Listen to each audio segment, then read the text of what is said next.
അസ്സലാമു അലൈക്കും, നമസ്കാരം. ഞാൻ ചക്ക പൊരിക്കുന്നത് കാണിക്കാൻ പോവാണേ. അതിന് കുറച്ച് മൈദ എടുത്ത് ആവശ്യത്തിന് ഉപ്പും ഇട്ട് പിന്നെ ഒരു 1/4 കപ്പ് അരിപ്പൊടിയും കൂടെ അതിൽ ചേർത്ത് നല്ല ക്രിസ്പിനെസ് കിട്ടാൻ വേണ്ടിയിട്ട്. എന്നിട്ട് ആവശ്യത്തിന് പഞ്ചസാരയും കൂടെ ചേർത്ത് കൊടുക്കുക. അത് നിങ്ങളെ ഇഷ്ടത്തിനനുസരിച്ച് ഇട്ട് കൊടുത്താൽ മതി.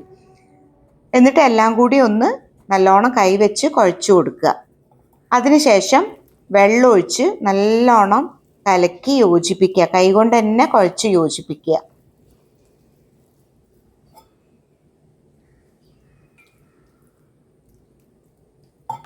എല്ലാവരും വീട്ടിൽ ചെയ്യുന്ന പരിപാടി തന്നെയാണ്. പക്ഷെ എന്നാലും ഞാനൊന്ന് അറിയാത്തപ്പോഴത്തെ കുട്ടികൾക്കൊക്കെ ഒന്ന് അറിയാൻ വേണ്ടിയിട്ട് കാണിച്ചു തരികയാണ് കേട്ടോ.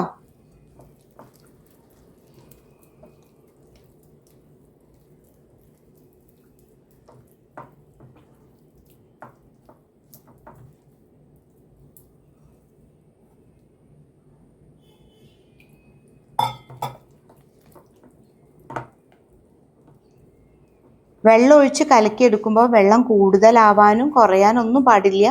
അത് നോക്കിയിട്ട് തന്നെ കുഴക്കണം കേട്ടോ.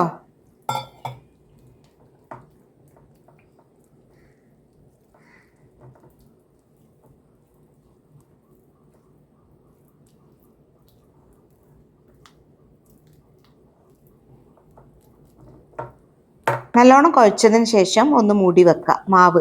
എന്നിട്ട് ചക്ക മുഴുവനത്തോടെ മുക്കി പൊരിക്കരുത്. അതൊന്ന് നടു കീറിയിട്ട് വേണം ഓരോ കഷ്ണം മുക്കി പൊരിക്കാൻ. ഞാൻ കുറച്ച് മഞ്ഞപ്പൊടി മാവിൽ ഇട്ട് കൊടുക്കുന്നുണ്ട്. മഞ്ഞ കളർ കിട്ടാൻ വേണ്ടിയിട്ടാണ്. അത് ആവശ്യമുണ്ടെങ്കിൽ ഇട്ട് കൊടുത്താൽ മതി കേട്ടോ. എന്നിട്ട് ഫ്രൈ പാൻ അടുപ്പത്ത് വെച്ച് ചൂടായി വരുമ്പോൾ ഓയിലോ വെളിച്ചെണ്ണയോ എന്താ നിങ്ങൾക്ക് ആവശ്യം അത് ഒഴിച്ചു കൊടുക്കുക. നല്ലോണം ചൂടായി വരുമ്പോൾ ചക്ക ഓരോന്നായി മാവിൽ മുക്കിയിട്ട് ഫ്രൈ പാനിലിട്ടിട്ട് പൊരിച്ചെടുക്കുക.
നല്ലോണം പൊരിഞ്ഞു വന്നതിന് ശേഷം ഞാനത് പ്ലേറ്റിലേക്ക് ഇട്ട് കൊടുത്ത്.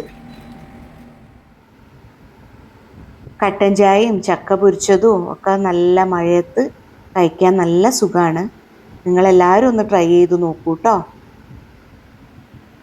ഇതൊക്കെയാണ് ഇന്നത്തെ എൻ്റെ ഒരു കൊച്ചു വ്ലോഗ്.